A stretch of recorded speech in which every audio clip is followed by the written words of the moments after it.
Salam geng, racun kali ni kembali lagi kita ke dalam segmen phone murah sedap PUBG, yang mana dalam segmen ni korang pun tahulah kan, saya akan PUBG guna phone lama, phone yang flagship tapi of course masih berkuasa. Sama lah macam phone yang ada dekat tangan saya sekarang, kita ada LG J8 Thin-Q ataupun lebih mudah kita panggil dia LG J8. Actually kan, saya nak beli LG J8X tau.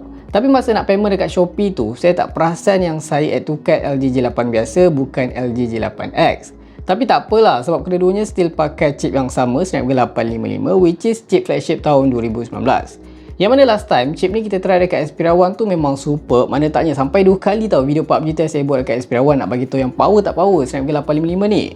Phone ni saya beli dekat Shopee je, range dalam 500 lebih macam tu, depend pada condition yang korang pilih. Kalau korang nak beli, link macam biasa saya letak dekat bawah. So adakah phone ni dapat survive dalam penderan PUBG non-stop kita kali ni? Jom kita mulakan racun sekarang.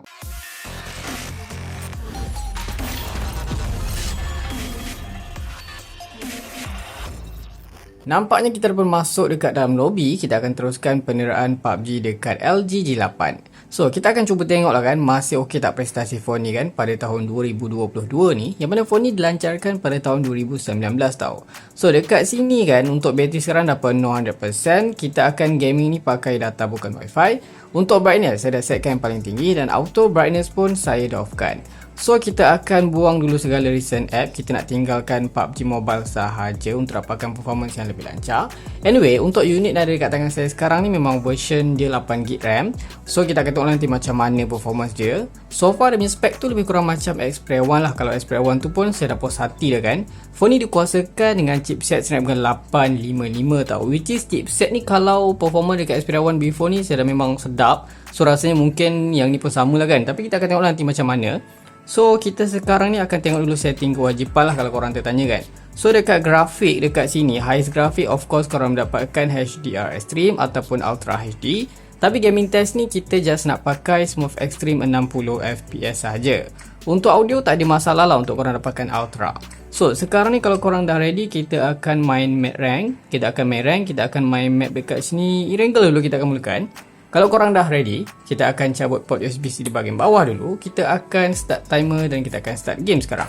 Kita dah pun masuk dekat dalam Spawn Island. So far dia masuk boleh kata memang agak laju, sangat menarik. Anyway, tadi kalau korang perasan saya terlupa pakai finger sleeve ni. So saya dah pakai balik lah kan. Kalau bercakap dari segi spek yang best dekat phone ni, kalau untuk screen dia tu memang cun lah. Dia pakai panel jenis OLED. Memang warna dia tu terang, vivid, memang sedap mata memandang. Dan untuk resolution dia support paling tinggi 2K. So sekarang ni saya tengah pakai yang resolution 2K. Korang boleh pilih lah option antara Full HD Plus ataupun 2K, depend pada korang. So apa lagi yang menarik pasal phone ni, dia juga ada lubang audio jack, boleh pakai earphone. Dan yang special pasal phone ni kan, dari segi dia punya audio. So kita akan buka yang paling tinggi sekarang ni. Dia punya special masa dia release tahun 2019 hari itulah, dekat dia punya audio lah. Yang mana phone ni kan, dia mengintegrasikan dia punya speaker dalam screen. So kalau korang tengok dekat sini, dia tak ada lubang earpiece tau. So dia punya bunyi daripada earpiece tu, dia melalui dia punya screen tau. Teknologi ni diorang pinjam daripada TV diorang lah kan. So kita akan cuba dengar macam mana. Satu lagi lubang dia ada ke bahagian atas, satu lagi dalam screen dia punya lubang speaker.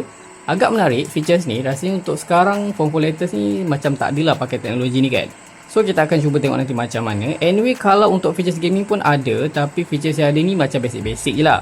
Kita akan cuba lane ni dekat Pochinki dulu. So far saya perasan tak pastilah ada player tidak ada dekat sana. So nanti kita akan tengok macam mana kan. Ada stuttering ke, lagging ke, stuck ke kan. Biasanya Snapdragon 855 ni sedap tau. Jarang lah berlaku yang macam isu dekat 835, 845 kan. Memang best. Kita akan layan dulu, cari open dulu apa-apa hal yang penting. Dari segi bateri, LG J8X ni ada bateri yang boleh kata agak besar sedikit lah kalau kita comparekan dengan Xperia One. Yang mana Xperia One ada dalam 3300 lebih bateri. Untuk phone ni LG J8 ni dalam 3500 mAh. So kita akan tengoklah berapa lama phone ni dapat survive nanti.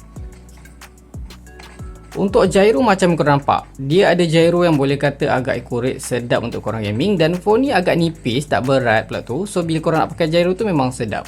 Untuk button untuk minit awal ni memang sangat-sangat responsif tanpa sebarang masalah lah. So tak apa, kita layan dulu.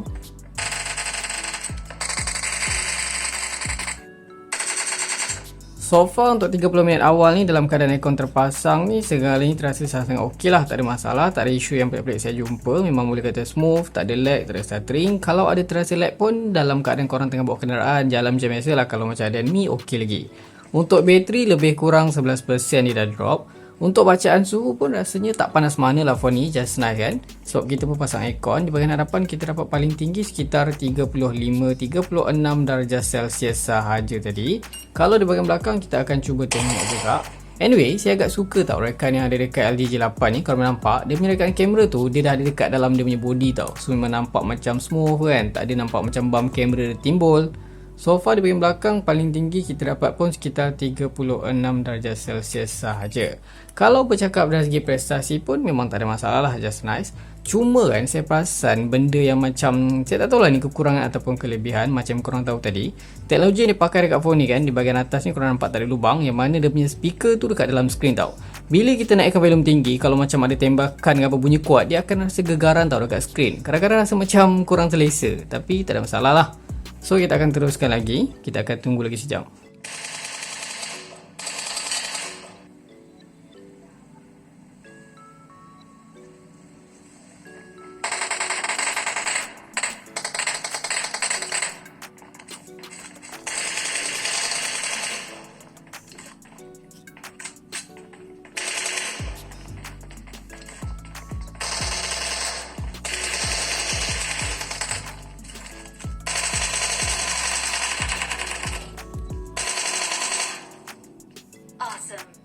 Awesome.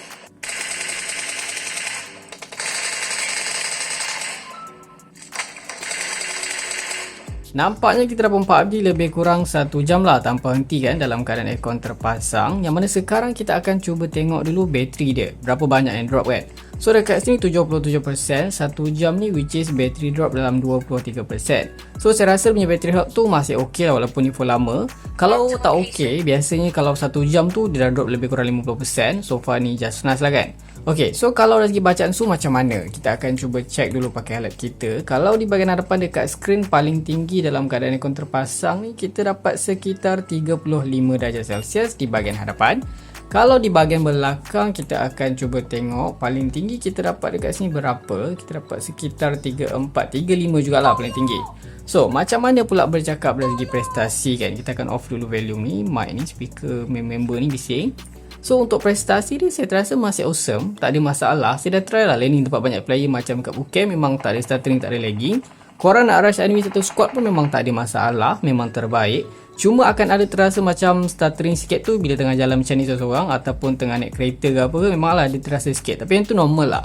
Kalau segi lain gyro sedap, saya korang nampak button pun boleh kata sangat-sangat responsif.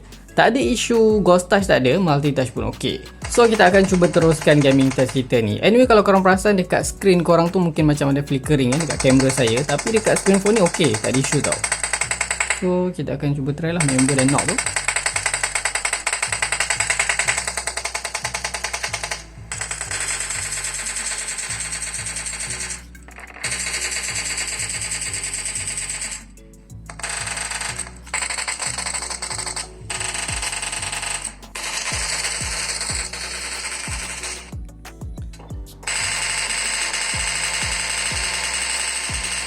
Nampaknya sekarang ni kita dapat PUBG lebih kurang 2 jam tanpa henti lah dalam keadaan aircon saya offkan. Saya dah pun matikan aircon.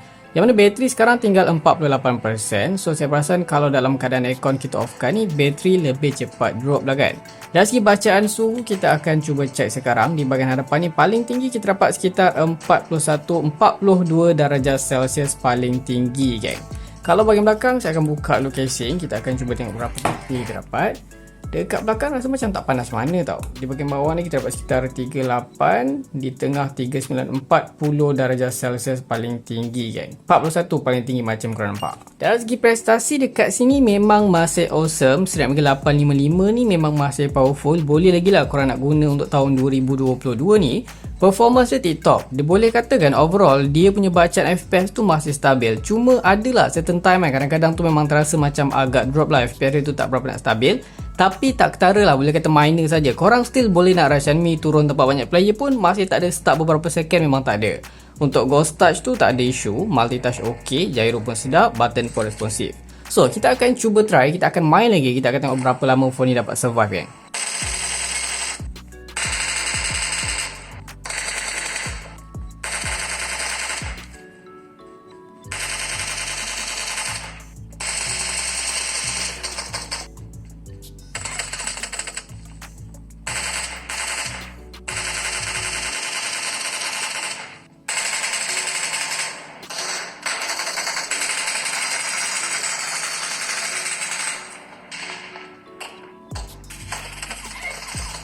Finally, kita dah berjaya PUBG lebih kurang 3 jam tanpa henti. Yang mana sekarang ni kita PUBG dalam keadaan aircon, kita pasang balik lah kan. Apa yang menarik dekat sini, bateri dia boleh kata sangat-sangat tahan lah kan. Memang lagi lama lah daripada Xperia One je lah kan. Phone tu pun bateri lebih kecil daripada phone ni. Korang tengok sekarang ni kan, 3 jam kita main, bateri ada baki lagi 15%. Untuk bacaan suhu di bahagian hadapan ni kita dapat paling tinggi sekitar 37 lah kan. Kita pun pasang aircon, so memang tak panas. Performance memang saya tak ada apa nak komplain, memang tip-top. Adalah terasa minor frame drop, tapi minor je lah. Kalau macam start beberapa second apa semua memang tak ada. Memang sedap lagi lah korang nak main geng. Hasil bagi saya memang superb lah. Memang saya tak nak komplain banyak. Harga pun murah, performance pula tip-top, bateri tahan, suhu stabil, tak ada overheat dan banyak features extra yang korang boleh dapat kat phone ni. Even LG dah tutup kan department smartphone diorang. Tapi kalau korang nak pakai iPhone ni, model-model lama ni boleh je. Make sure korang pakai elok lah, janganlah rosak ke apa kan.